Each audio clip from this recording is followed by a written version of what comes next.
کرو۔ بسم اللہ الرحمن الرحیم۔ تمام عاشقان رسول صلی اللہ علیہ وآلہ وسلم کو السلام علیکم ورحمۃ اللہ وبرکاتہ۔ آج کی اس نشست میں ہم لیلۃ القدر اور اعتکاف پر بات کریں گے۔ اللہ رب العزت ہمارا یہ بولنا اپنی پاک بارگاہ میں قبول فرمائے۔ آقا علیہ الصلوۃ والسلام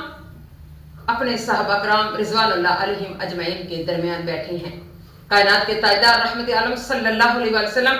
سابقہ امتوں میں سے ذکر کرتے ہوئے فرماتے ہیں کہ اے میرے صحابیوں، بنی اسرائیل میں ایک عالم ایسا گزرا جس نے 80 سال اپنے رب کی تابع فرمانی کی۔ پھر ایک جگہ روایت میں آتا ہے کہ آقا علیہ الصلوۃ والسلام دو جہان کے سردار نے فرمایا 4 پیغمبر حضرت ایوب علیہ السلام، حضرت زکریا علیہ السلام، حضرت یوشع علیہ السلام اور حضرت حزقیل علیہ السلام، یہ 4 پیغمبر ایسے تھے کہ جو ہر لمحہ اپنے رب کی بارگاہ میں جہاد پر رہتے تھے۔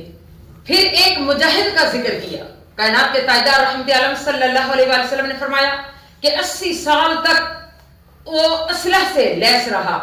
جب سوتا تھا تب بھی اس کے جسم پر اسلحہ موجود رہتا تھا، وہ ہر لمحہ اپنے رب کی بارگاہ میں جہاد پر رہا۔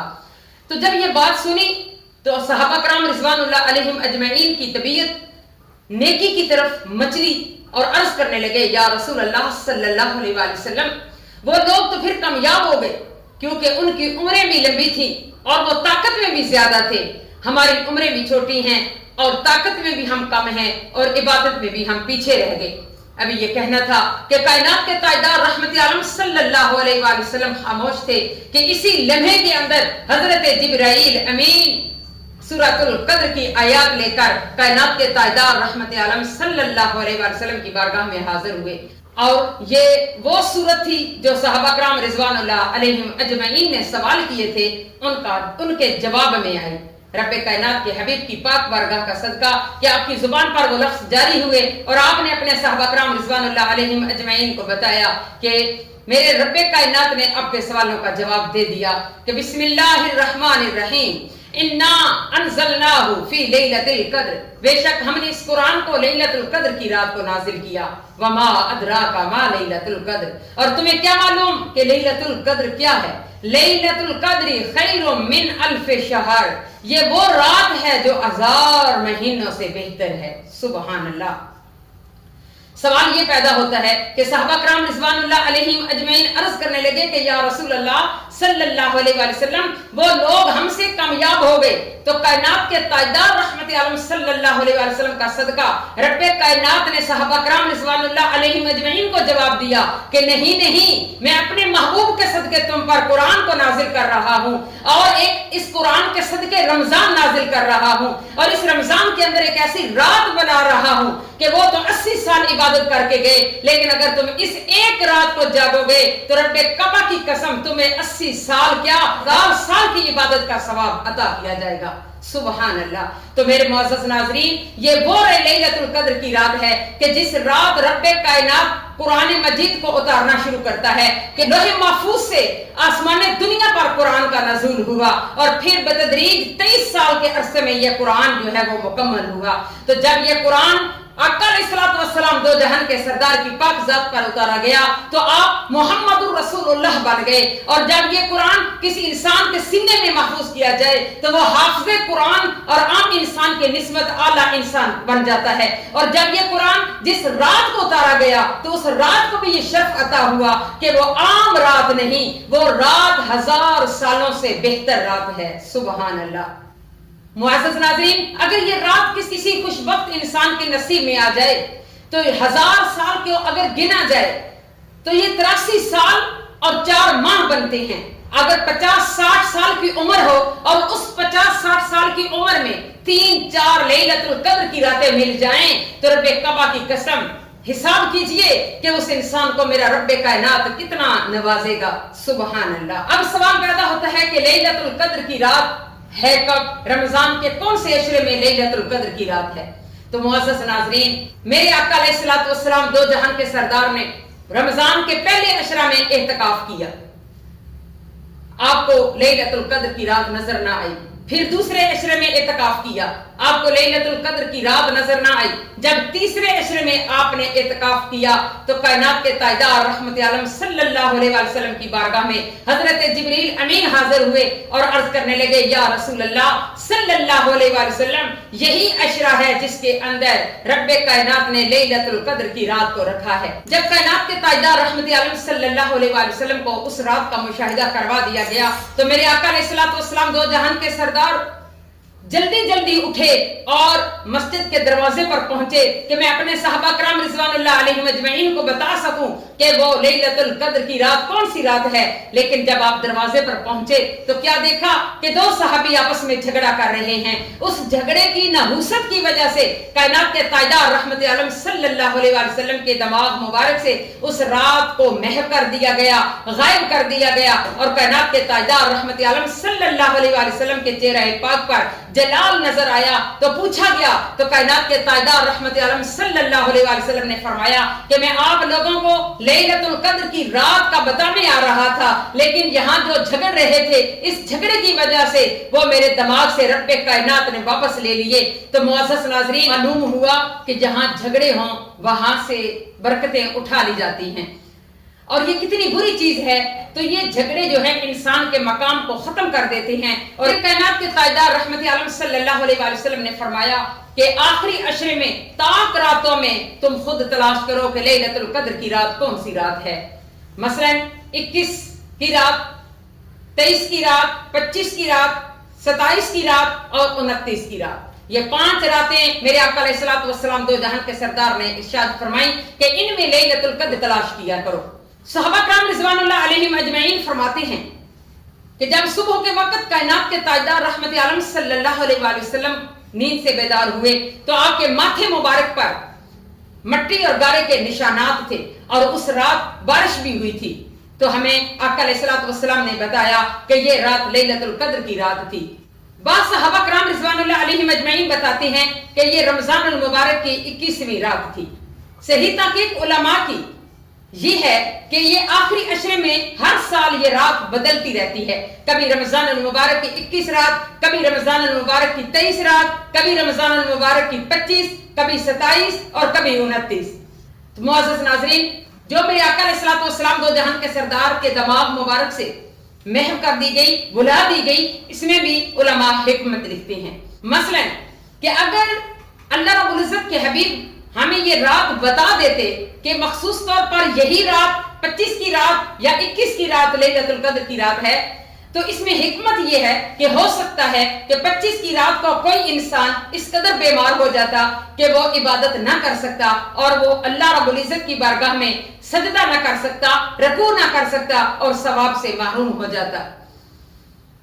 یا پھر دوسری بات یہ کہ اگر کوئی انسان وہ ایک رات ہی مخصوص ہوتی اور کوئی انسان نیکی کر رہا ہوتا، اس رات میں نیکی کا اتنا اجر ہے اور گناہ کی بھی اتنی ہی سزا ہے، تو اللہ رب العزت نے یہ بات پوشیدہ رکھی کہ اگر کوئی انسان ایک نیکی کر رہا ہے اس کو تو ثواب مل جائے گا، لیکن جو اس ایک رات میں گناہ کر رہا ہے وہ تو بدنصیبی کے گہری کھائی میں چلا جائے گا، تو اس کو موقع نہیں ملے گا۔ تو کائنات کے تاجدار رحمت عالم صلی اللہ علیہ وسلم کا صدقہ میرے رب کریم نے ان راتوں میں لیلۃ القدر کو پوشیدہ کر کے اس امت محمدیہ پر بہت بڑا احسان کیا کہ اے میرے کائنات کے تاجدار، اپنی امت سے کہہ دو کہ 21، 23، 25، 27 اور 29 کی راتوں کو جاگا کرو اور اللہ کی بارگاہ میں عبادت کیا کرو، چاہے تمہیں لیلۃ القدر آئے یا نہ آئے، لیکن رب کعبہ کی قسم تیری ہر رات لیلۃ القدر کی رات بن جائے گی، میرا رب کائنات تجھے ثواب عطا فرمائے گا۔ تو معزز ناظرین، اس رات کو تلاش کرنے کا بہترین ذریعہ اعتکاف ہے۔ اعتکاف کا مطلب اپنی ذات کو ایک جگہ روک لینا اور دنیا داری سے کٹ کر اپنے رب کائنات کی بارگاہ میں سر بسجود ہو جانا۔ کہ جیسے انسان اپنے بیوی بچوں کے ساتھ وقت گزارتا ہے، بازار سے سودا سلف لاتا ہے، لیکن آج دنیا کے سارے کام چھوڑ کر وہ ایک جگہ ڈیرا ڈال کر بیٹھ جاتا ہے، اے میرے اللہ میں نے دنیا کو نظر انداز کر دیا، میں اپنے بیوی بچوں کو چھوڑ کر تیری بارگاہ میں حاضر ہو گیا، میں نے دنیا کو چھوڑ دیا، میں تیری بارگاہ میں آج سجدہ ریز ہوں، اے میرے اللہ مجھے معاف کر دے اور میرے تمام گناہوں کو معاف کر دے اور مجھے اپنے مقرب لوگوں میں میرا شمار فرما۔ تو معزز ناظرین، اعتکاف ایک بہت بڑی عبادت ہے۔ تو رمضان المبارک ایسا مہینہ بابرکت ہے کہ جس کے اندر بہت سی عبادتیں اللہ کی بارگاہ میں مقبول ہو جاتی ہیں، جیسا کہ نماز پڑھتے ہیں عام دنوں کے اندر، لیکن جب رمضان المبارک میں پڑھتے ہیں تو اس کا اور ثواب ہے، لیکن اور روزہ رکھتے ہیں اس کا ثواب ہے۔ تیسرے نمبر پر زکوٰۃ ادا کرتے ہیں، صدقہ و خیرات کرتے ہیں، فطرانے ادا کرتے ہیں، اور پھر اللہ کی بارگاہ میں لیلۃ القدر کی تلاش کرتے ہیں، پھر اعتکاف کی صورت میں اپنے رب کی بارگاہ میں سر بسجود ہوتے ہیں۔ تو معزز ناظرین، کتنی رب کائنات کی ہم پر رحمت ہے کہ اس ایک مہینے کے اندر ہماری ذات پر رب کائنات نے کتنے فضل بے بہا کر دیے ہیں۔ ہر لمحہ ہر سحری کے وقت میرا رب پکارتا ہے، اے میرے بندے تو آ میرے قریب، اے میرے بندے تو مجھ سے مانگ میں تجھ کو دینے والا ہوں۔ سبحان اللہ۔ تو معزز ناظرین، جب انسان اعتکاف کی صورت میں بیٹھ کر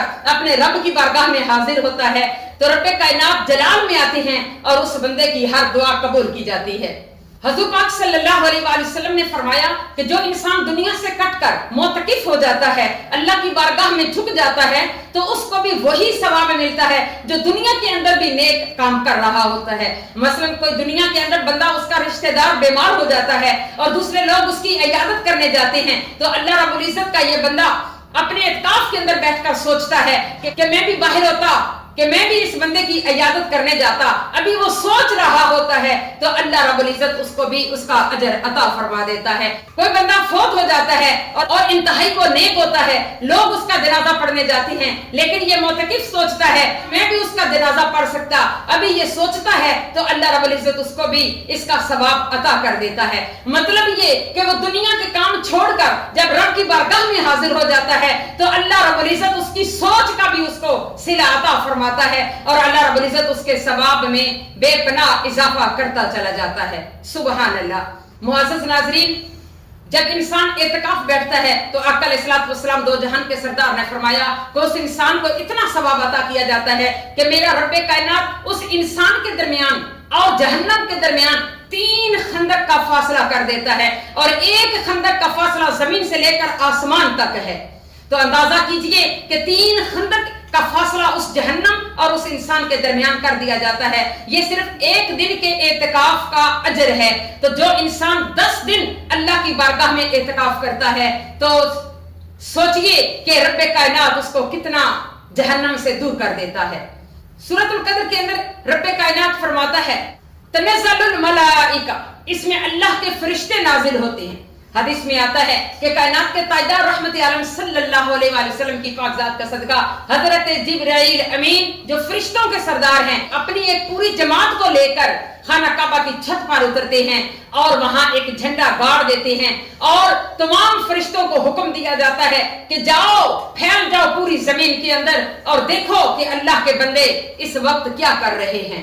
جب فرشتے پوری زمین کے اندر پھیل جاتے ہیں تو اس رات کوئی انسان رکوع کر رہا ہے، فرشتے اس کے ساتھ رکوع کر رہے ہوتے ہیں، کوئی انسان دعائیں مانگ رہا ہے اور فرشتے اس کی دعا پر آمین کرتے ہیں، کوئی انسان سجدہ ریز ہے اور کہتا ہے سبحان ربی الاعلی اور فرشتے اس کے ساتھ اس کی عبادت میں شامل ہو جاتے ہیں، کوئی انسان قرآن کی تلاوت کر رہا ہے، فرشتے اس کے ساتھ مل کر تلاوت کرتے ہیں۔ اس طرح جب فجر کا وقت ہوتا ہے تو یہ سارے فرشتے جبرائیل امین کے پاس آتے ہیں، جبرائیل امین ان کو لے کر اللہ کی بارگاہ میں حاضر ہوتا ہے، اور جب رب کائنات کی بارگاہ میں یہ فرشتے حاضر ہوتے ہیں تو میرا رب جو علیم بذات الصدور ہے، جو وحدہ لا شریک ہے، جو لطیف بالعباد ہے، اپنے بندے کے دل کے سارے ڈھیتوں کو جاننے والا ہے، اس کو سب کچھ پتا ہے، لیکن اس کے باوجود وہ اپنے اس بندے کے مقام کو دیکھتا ہے، فرشتوں کے سامنے مزید فخر کرتا ہے اور پوچھتا ہے اے میرے فرشتوں آج رات تم اترے، تم نے کیا دیکھا کہ میرے بندے کس روپ میں تھے، میرے بندے کیا کر رہے تھے؟ پھر فرشتے کہتے ہیں یا اللہ